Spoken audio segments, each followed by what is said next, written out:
India TV, आपकी आवाज। तरुण तेजपाल पर यौन उत्पीड़न का आरोप लगाने वाली पीड़ित पत्रकार ने एक नया बयान जारी किया है और इस बयान में लड़की ने इस मुद्दे पर मिल रहे जन समर्थन पर खुशी जताई है, लेकिन साथ ही यौन उत्पीड़न की शिकायत को राजनीतिक साजिश बताए जाने पर चिंता और दुख भी जताया है। पीड़ित लड़की ने राजनीतिक साजिश के आरोपों को बिल्कुल खारिज किया। आपको बताते हैं कि पीड़ित पत्रकार ने अपने बयान में क्या कहा है। एक महिला की अपने शरीर पर पूरे अधिकार की मांग एक राजनीतिक मांग है, लेकिन ये ऐसी व्यापक मांग है जो हमारे राजनीतिक दलों की संकीर्ण विचारधारा में फिट नहीं बैठती। इसलिए मैं सभी राजनीतिक दलों से मांग करती हूं कि वो लैंगिक समानता और महिलाओं के खिलाफ हिंसा जैसे अहम मुद्दों पर राजनीति न करें। मुझ पर किसी राजनीतिक दल के कहने पर कार्रवाई करने का आरोप लगाया जा रहा है। इससे ये साबित होता है कि कई लोग अब भी ये मानते हैं कि महिलाएं अपने अधिकारों की बात खुद कर पाने में सक्षम नहीं हैं। तरुण तेजपाल की तरह मैं कोई जानी मानी शख्सियत नहीं हूं। हम बहुत पैसे वाले लोग नहीं हैं। मेरी मां ने मुझे अकेले ही पाला है। मेरे पिता कई साल से बीमारी से जूझ रहे हैं। तरुण तेजपाल के लिए ये लड़ाई भले ही अपनी दौलत और शोहरत को बचाने की हो, लेकिन मेरे लिए ये इज्जत की लड़ाई है। मैं ये कहना चाहती हूँ कि मेरे शरीर पर सिर्फ और सिर्फ मेरा अधिकार है और मेरा बॉस मेरे जिस्म को खिलौना नहीं समझ सकता, जिसके साथ जब मन करे तब खेला जाए। यौन उत्पीड़न की शिकायत करने के बाद मैंने अपनी पसंदीदा नौकरी तो खोई ही है, साथ ही अपनी आर्थिक सुरक्षा और आर्थिक आजादी को भी गंवाया है। मुझ पर व्यक्तिगत हमले किए जा रहे हैं। ये आसान लड़ाई नहीं है। मैं आखिर में ये कहना चाहती हूँ कि कई लोग ये सवाल उठा रहे हैं कि इस संकट की वजह से तहलका मैगजीन को नुकसान हुआ है। मैं उनसे कहना चाहती हूँ कि संकट मैगजीन के एडिटर इन चीफ की वजह से पैदा हुआ, जिसने अपनी एक सहयोगी का यौन उत्पीड़न किया, न कि उस महिला कर्मचारी की वजह से जिसने अपने खिलाफ हुए यौन हमले के मामले में आवाज उठाई। इस बीच तरुण तेजपाल ने दिल्ली हाईकोर्ट में अपनी याचिका जो दाखिल की थी उसमें कहा था कि यौन उत्पीड़न की शिकायत दर्ज कराने में इतनी देर हुई क्यों, और कई लोगों ने लड़की के इरादों पर सवाल खड़े किए, ऐसा उनका कहना है। और इस सबसे साबित होता है कि आज भी यौन हिंसा के खिलाफ लड़ाई लड़ना कितना मुश्किल है। पिछले कुछ हफ्तों में टीवी पर बहस के दौरान कई लोग तरुण तेजपाल के हाथों यौन उत्पीड़न से पहले और बाद में मेरे इरादों पर संदेह कर रहे हैं। कई लोग ये कह रहे हैं कि मैंने शिकायत दर्ज करने में इतना वक्त क्यों लगाया। कुछ लोग यौन उत्पीड़न और रेप जैसे शब्दों के इस्तेमाल को लेकर सवाल उठा रहे हैं, लेकिन ये तय करना मेरी जिम्मेदारी नहीं है कि मेरे साथ हुए अपराध को क्या कहा जाए। इस बारे में कानून स्पष्ट है। नए कानून के मुताबिक तरुण तेजपाल ने मेरे साथ जो किया वो रेप के तहत आता है। अब जबकि नए कानून में रेप की परिभाषा को काफी व्यापक कर दिया गया, हमें मिलकर लड़ना होगा। सिर्फ जबरदस्ती शारीरिक संबंध बनाना ही रेप नहीं। महिलाओं के खिलाफ अपनी पावर और विशेषाधिकारों का इस्तेमाल कर यौन हिंसा करना भी रेप के तहत आता है। अपनी जिंदगी में, अपनी रिपोर्टिंग में मैंने हमेशा ये कहा है कि लड़कियों और महिलाओं को अपने खिलाफ हो रहे यौन अपराधों के मामले में चुप्पी तोड़नी चाहिए, लेकिन मैं इस वक्त जिस संकट में पड़ी हूँ उससे ये साबित होता है कि यौन हिंसा का सामना करने वाली लड़की को कितनी मुश्किलों का सामना करना पड़ता है। पहले हमारे आरोपों पर सवाल उठाया जाता है, फिर हमारे इरादों को सवालों के घेरे में खड़ा किया जाता है। एक नेता ने कहा कि यौन हिंसा के खिलाफ आवाज उठाने पर महिलाओं को नौकरी मिलनी मुश्किल होगी। दिल्ली हाईकोर्ट में दायर याचिका में कहा गया कि यौन उत्पीड़न की वारदात होने के बाद भी मैं सामान्य बर्ताव क्यों कर रही थी। चलिए, तो ये बिल्कुल ताजा बयान एक जो लड़की द्वारा जारी किया गया वो था। हमारे साथ कई मेहमान हैं। वरिष्ठ वकील के मनन, सामाजिक कार्यकर्ता टीना शर्मा और सुप्रीम कोर्ट की वकील शिवा फखरुद्दीन हमारे साथ हैं। आप तीनों का बहुत बहुत स्वागत है। मनन साहब, ये जो नया बयान पीड़िता द्वारा जारी किया गया है, इससे कम उस लड़की का रिजॉल्व तो सामने साफ आता है, कि वो झुकने के लिए तैयार नहीं है। जो कुछ अदालत में वकीलों के द्वारा तरुण तेजपाल के कहा गया कि सहमति से था, मुझे बदनाम करने के लिए है, राजनीतिक साजिश है, उस सब के बावजूद वो महिला अपने सम्मान के लिए लड़ना चाहती है। और अब ऐसा लगता है कि कम से कम समझाने की या बीच का कोई रास्ता निकालने की वो सारी कोशिशें अब नाकाफी होंगी, उसका कोई मतलब नहीं है। देखिए, मैं लड़की के बयान से बिल्कुल पूरी तरह सहमत हूं। इस धरती पर नारी का अगर सम्मान कोई नहीं कर सकता तो निरादर करने का भी किसी प्रकार का किसी को हक नहीं है। अगर वो कानूनी लड़ाई लड़ रही है तो उस पर किसी पॉलिटिकल पार्टी का या पॉलिटिशियंस का कोई हक नहीं बनता।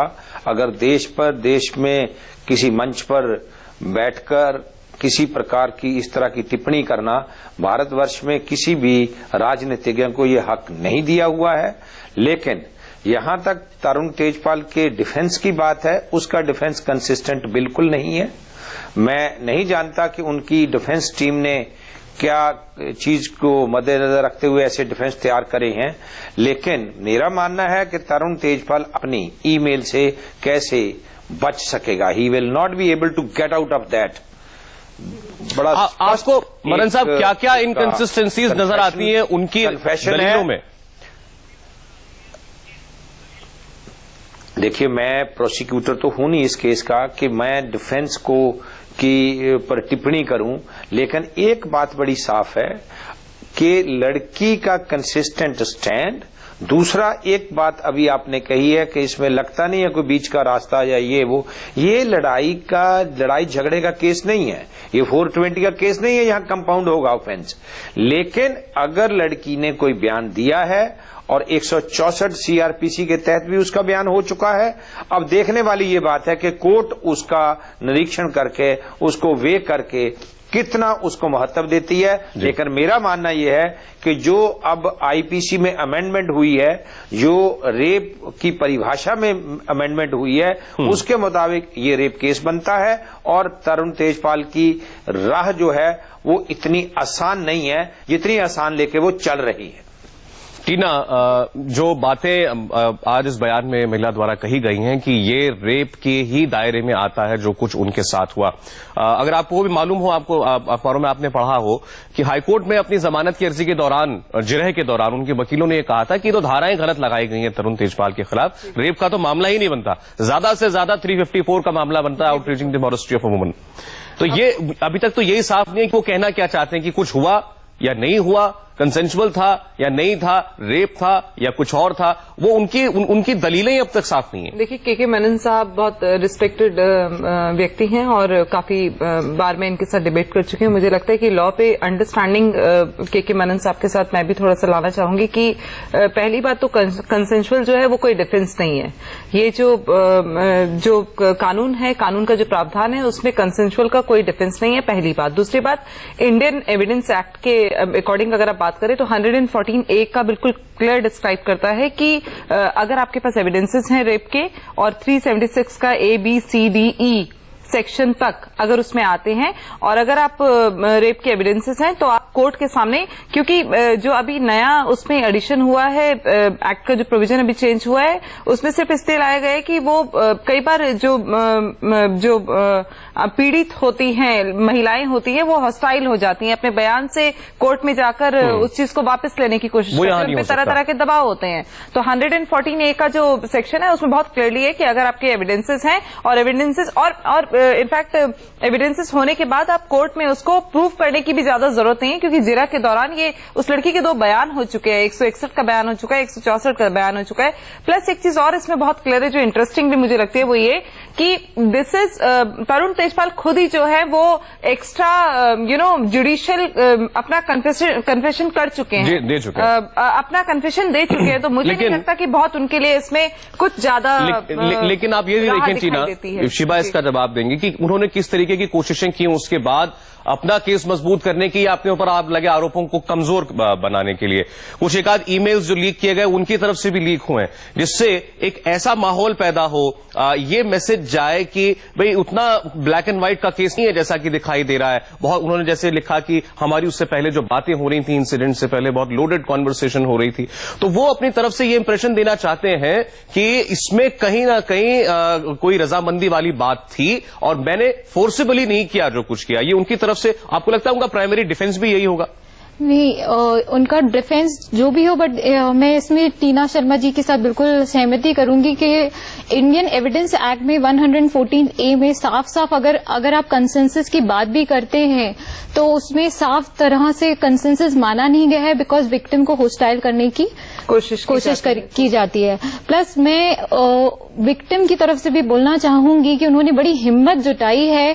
ये बात बिल्कुल उनके जो लेटर है उसमें बहुत साफ तौर पे उन्होंने बिल्कुल साफ बात कही है कि इतनी हिम्मत एक इंसान जो एक ऐसी शख्सियत जो इतना पावरफुल इंसान है उसके खिलाफ खड़े होने की उन्होंने साफ साफ स्पष्ट बात करी है, तो उनकी हिम्मत की दाद देनी चाहिए। चले एक छोटा सा ब्रेक हमें लेना है, लेकिन तरुण तेजपाल गोवा पहुंचते हैं तो क्या अदालत पहुंचने से पहले या पुलिस के सामने वो हाजिर हो उससे पहले पुलिस उन्हें गिरफ्तार कर लेती है? आज सबसे बड़ी देखने वाली बात यह है। एक ब्रेक के बाद वापस लौटेंगे, बातचीत जारी है।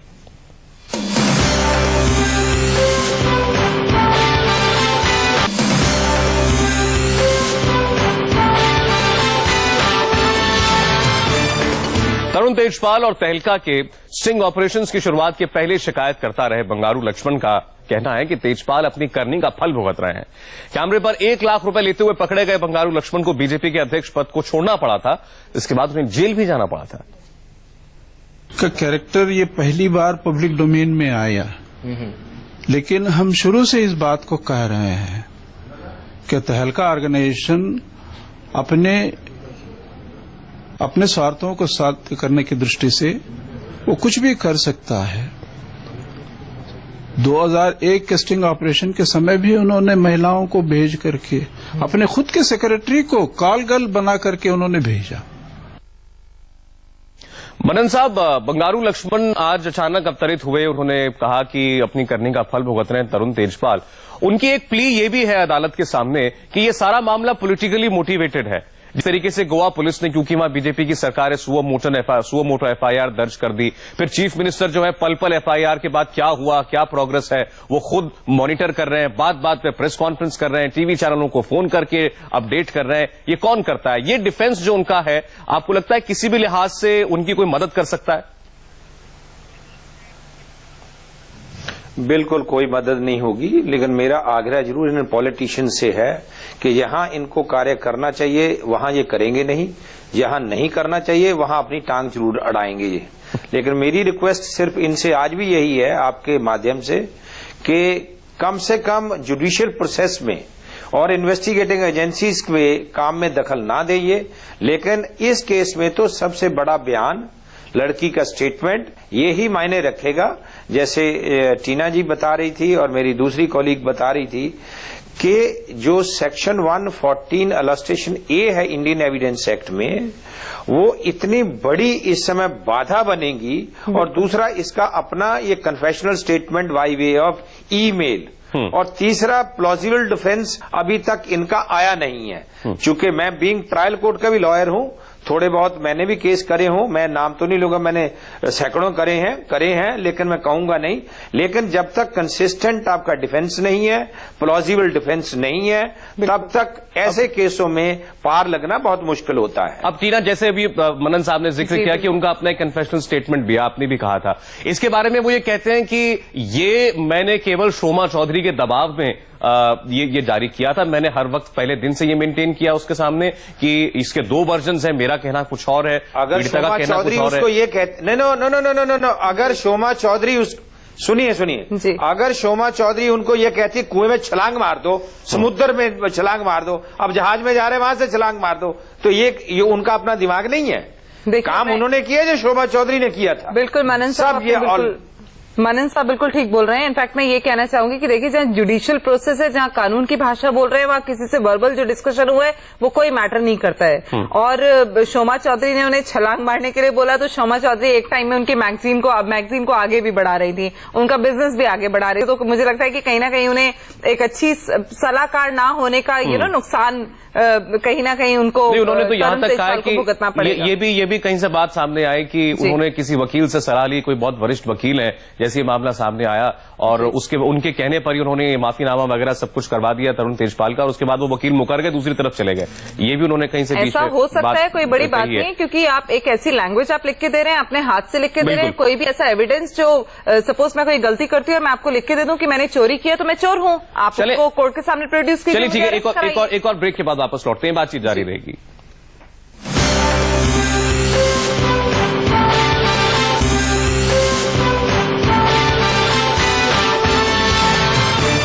स्वागत है आप सभी का।